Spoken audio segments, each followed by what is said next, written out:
Hello, and welcome to this webinar by Lithius Group. I am your presenter, Ben Bomar, and today we are focused on nonprofit leaders and those folks in the community who want to sustain the impact of a nonprofit or an impact organization, as I'm learning they're also called, sustaining the impact of that vision while also reducing the risk of continuity. So as we go through this, whether if you're watching live, it would be great if you'd comment. I always wonder who's participating, but we know that most people do follow these on demand. So please feel free to drop your comments at any time, your questions. I'll answer them live if they're here, or I'll be able to answer later on in the LinkedIn chat. But let's get started. So why is this topic important? And this is actually the second time we've done this webinar, and these statistics matter, and now there's an added emotional component to it, right? As nonprofit and impact leaders, you are facing challenges unlike anything you've seen before, right? Revenue management and donor and funding sources, engaging with those folks, staff turnover, and succession planning are just a few of the issues that are pressing and on your mind. In addition, there are technological changes, and the pace of that change is significant. And so keeping up with that, especially in periods of high turnover, just makes it even more difficult. And ultimately, we know that transitions and turnover in this sector in particular is extremely high. And that tends to exacerbate all of these problems. Not to mention the fact, and certainly as I speak to you today in February of 2025, there are some pretty large macro challenges that are out there to the continuity of the vision and the organization and the impact that you want to make. And I'm pleased to look at the number of people and the types of folks who are joining us and have registered for today's event. And so in case you're wondering, it's folks who are in that C-suite, right? Who have they are on the board and have a responsibility for the longevity of an organization, founders of organizations, and then volunteers who care. So you are in good company, and that's who's interested in this topic today. So our agenda for today is we're going to talk about some of these challenges, right? Transitions and turnover. I'm going to introduce that concept of institutional knowledge just to make sure it's clear in everyone's mind. Then we'll talk about the choice between reactive and proactive approaches to sustaining your vision. And then I will provide you with some very practical steps for creating custom content that will minimize the disruptions and improve your team's performance now. So you'll be able to take those steps and go take action today. But ultimately, if I could guide you to remembering one of three things, it would be one of these. One, how to talk about institutional knowledge that you value within your organization. What to do if, ... What to do if somebody resigns. What to do if somebody retires. What do you do? And then as you're thinking about this, whether it's your organization or another that you care about, who else needs this? Because these problems are quite common for the types of organizations that do good in the world. And who am I to speak on all of this? Well, before we get started, I'll introduce myself. I'm Ben Bomar, president and founder of Lithius Group. And I have been working globally for a number of years now, but I founded Lithius Group in 2021 because I wanted to help folks avoid the business disruption that happens when there is employee transition. It's just so common that we have to relearn everything, and the team that stays behind. At the time there was COVID, right? Unfortunately, there was going to be a mortality issue. And then there was the Great Resignation. And so, people were going to leave. Those things still happen. But today, Lithius Group improves succession planning, employee development, and operational performance by celebrating the institutional knowledge of key people and amplifying team best practices. That's what we do. So let's talk about what that word means, institutional knowledge. We use the definition that is the combination of critical process skills, learned experience, and supportive networks that help make an individual successful. And we find that is often, you find institutional knowledge in people with long tenures, deep subject matter expertise, or significant influence over the strategic direction. And institutional knowledge is vital. Right? It is at the core of what your clients have come to expect from your organization. It is also central to why colleagues are able to work efficiently and effectively with each other. And it's what gives you as a leader the confidence that your team is going to be able to resolve issues in the way that is consistent with your mission and your vision and your values. And we use this image, in addition to the baton image you saw earlier, we use this image of kintsugi, this Japanese art of mending broken pottery with gold, to represent institutional knowledge, right? Because it's not the standard operating procedure. We can print those out. Instead, institutional knowledge is, what did you do when the system wasn't working well? When things were broken, how did you rebuild it? That's the gold. That's the value that institutional knowledge captures. And for a lot of people, we recognize that that happens, but then, what do we say other than, oh, big shoes to fill? This person would leave. It would really hurt if this person left. I don't know how we'd do it if they weren't here. Well, there's a way to think about these people within your organization and others who embody institutional knowledge and then dive deeper. We use this knowing, doing, and being framework. Right? Is it that you would miss if they were to resign, retire, even move into another role?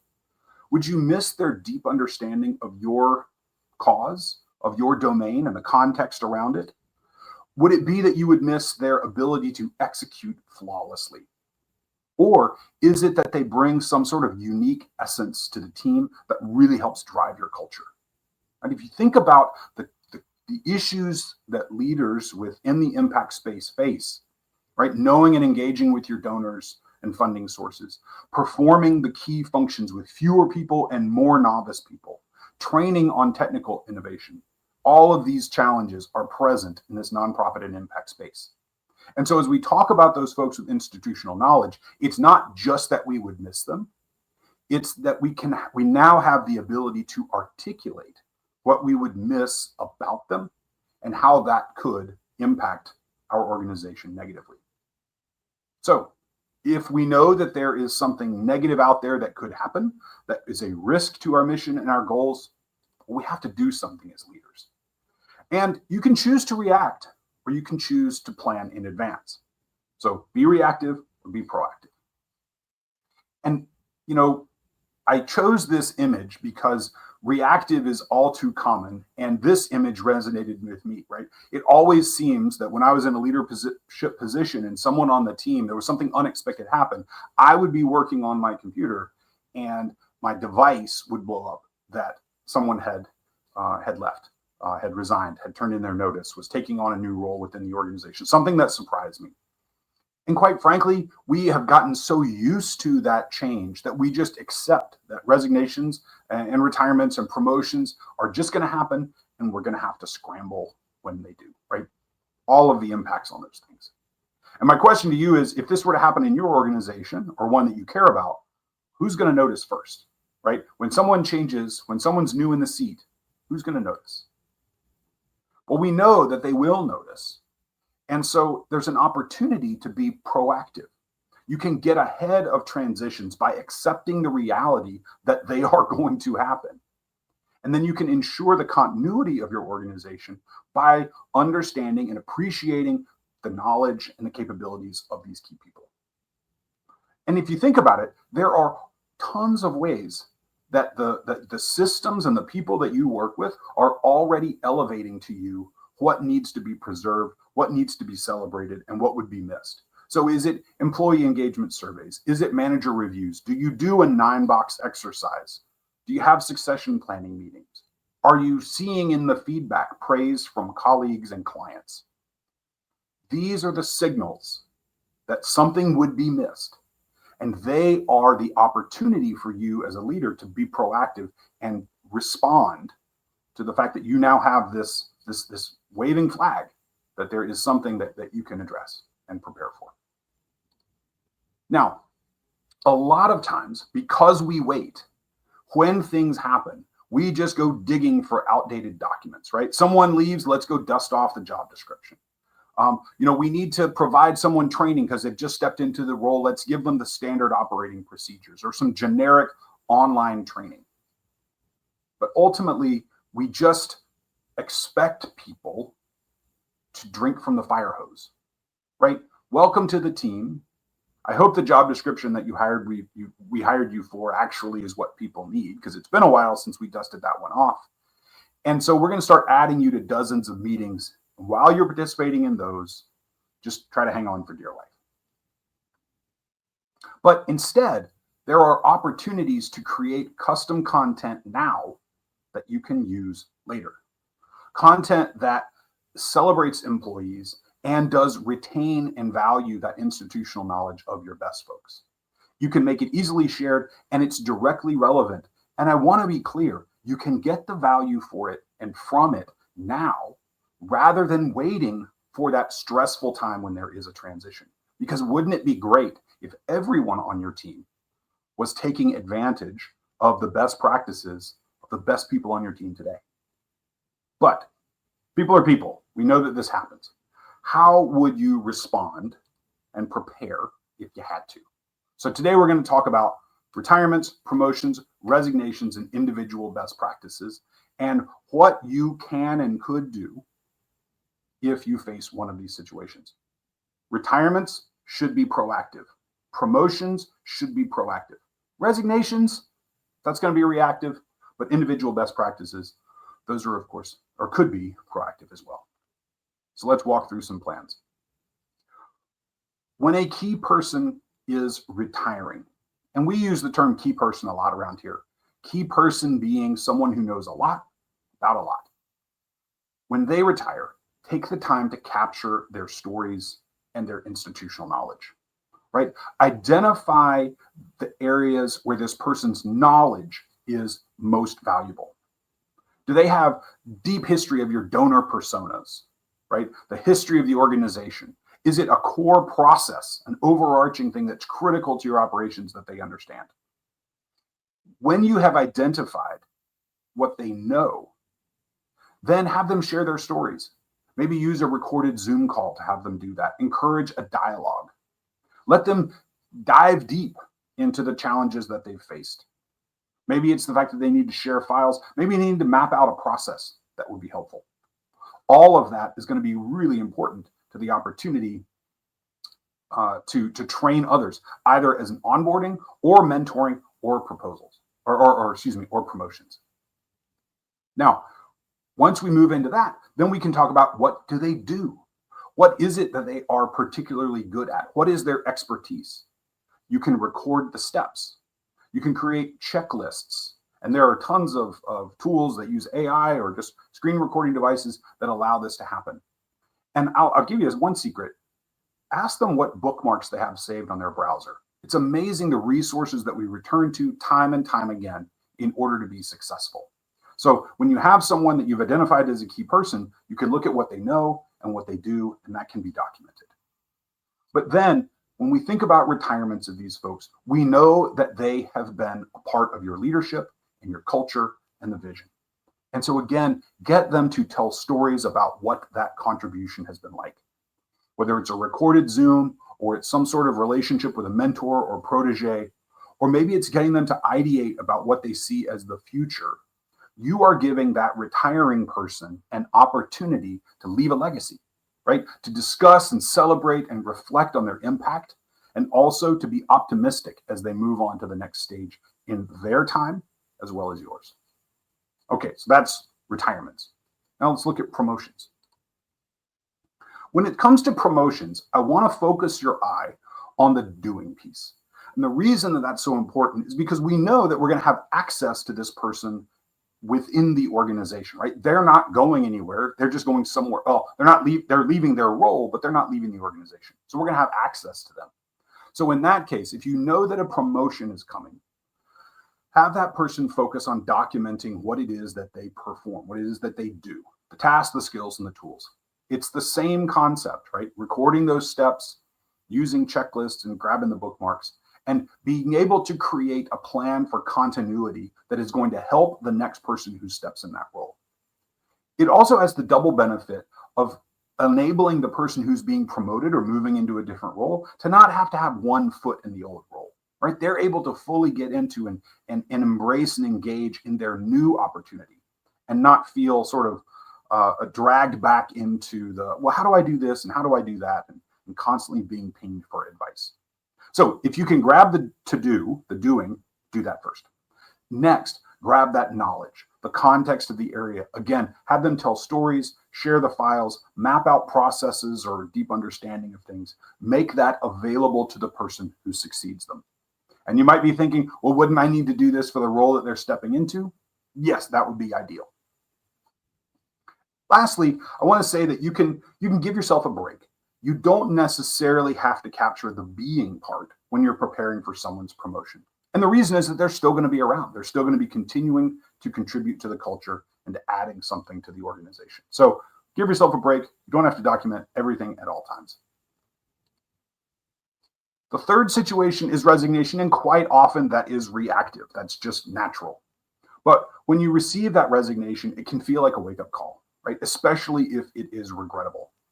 And so in this situation, you're shocked, the adrenaline's running. The first priority should be on ensuring continuity for your colleagues and your clients and any ongoing projects.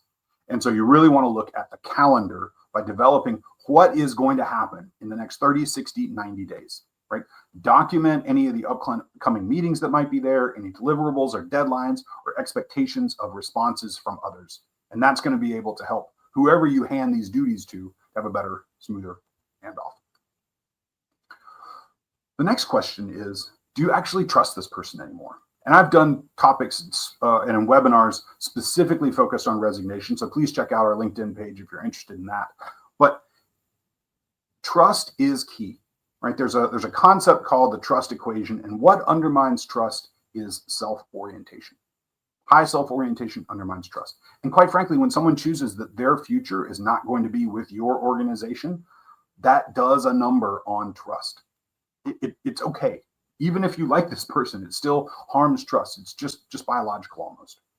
But if you do trust this person, then focus in the time that you have remaining on what they do. Nail down their tasks, their skills, their tools. Again, use these ways of memorializing, but really focus on capturing what they do. If you trust them, if they are the best practice for your organization, and you have that time in the remaining number of weeks or days that you have left. That's the way that I would respond to resignation. But don't forget about asking that question on trust. And the last part, for those of you that are looking at sustaining the impact of your organization, is not just waiting for something to happen that forces your hand, right? Planning for a resignation, planning for a promotion, or responding to resignation. Instead, recognize that even though there are some key people who know a lot about a lot within your organization, almost everyone is adept at a best practice. And quite often what we find is that those best practices, right, those bits of information about how to do something or how to understand a client or a persona, about 60% of the time it is a skill that someone has, the ability to execute a process. And you can, over the course of a year, over some period of time, you can actually document all of these best practices and make them available to others now. Not just when there's a resignation, not just when there's a promotion. So 60% of the time, that's going to be something that someone does, what they execute. And about 35% of the time, it's going to be something that they know. Is it that they understand how to deal with a particular donor base? Is it that they understand how to work with a particular government entity successfully, right? That's the type of knowledge that we're talking about here. So get people to, again, to tell stories, to tell you what it was like during the economic downturn and what it was like when you moved to a work from home environment, what it was like when you returned to the office. Whatever those stories are that influence your culture, memorialize them. And you will find that you will be able to educate everyone on your team and have the entire team rise to a new and higher level of performance, because they'll be emulating the best practices with the knowledge of those subject matter experts on your team. And so to that end, if this is the way we do it once, the goal then is to just repeat it. Over time, build that library so that your whole team, when you onboard someone or you provide them everboarding training that allows everyone on your team to rise to the next level, that it's available. That sounds like a lot, so I want to challenge you to get started. I want to challenge you to pick one person, a person who has knowledge in a particular area that matters to your organization. You set up one Zoom meeting with them and record it. Come up with a few questions that are open-ended and have them describe this area of knowledge to you. Make it a dialogue.